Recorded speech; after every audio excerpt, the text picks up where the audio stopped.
Yeah, I have a question just about like utilization of the brand.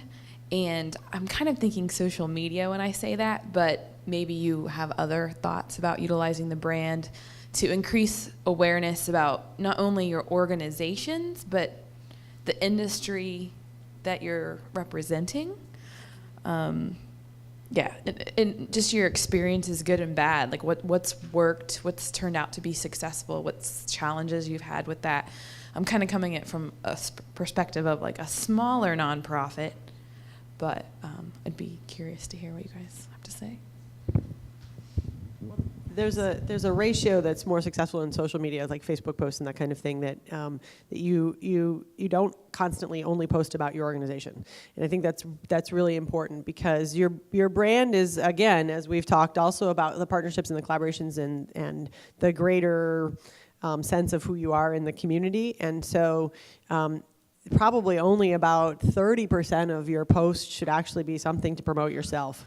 And the rest of it should be about the community, your partners, just general facts and interesting knowledge, other sorts of news things that people who you know activate with you would be interested in. I don't remember exactly what the breakdown is, but it's something like that, and we try and adhere to that as much as possible. We repost from all of our partner sites when they have some great news. We try and promote their major events when we can.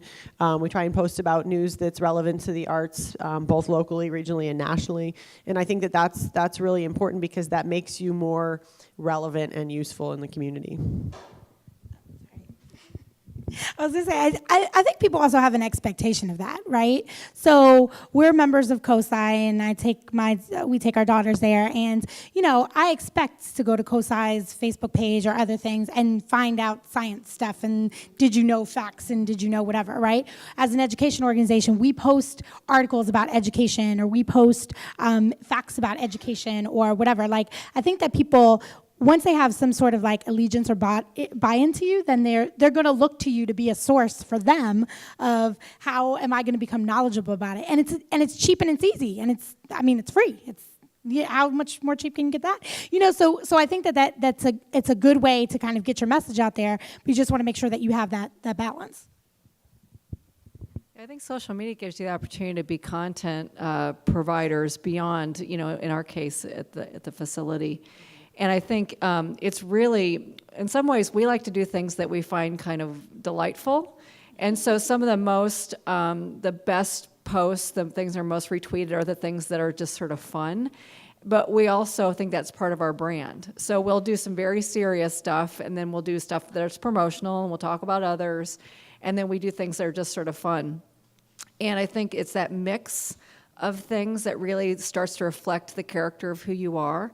And that people will then start to bring you stuff. We really want to encourage, one of the things we're going to grow in this next year is to create an all COSI blog. And we want our whole team, those who feel comfortable, because not everybody wants to do it, to tell their stories and to share what they're working on and share the challenges and the neat things that they're doing. We really want to showcase our team to the public. We want people to get to know us so that when they come to COSI, they're going to get to see us. They've maybe read Steve Witt, who's our lead educator, his blog, then they'll get to see him do a live show.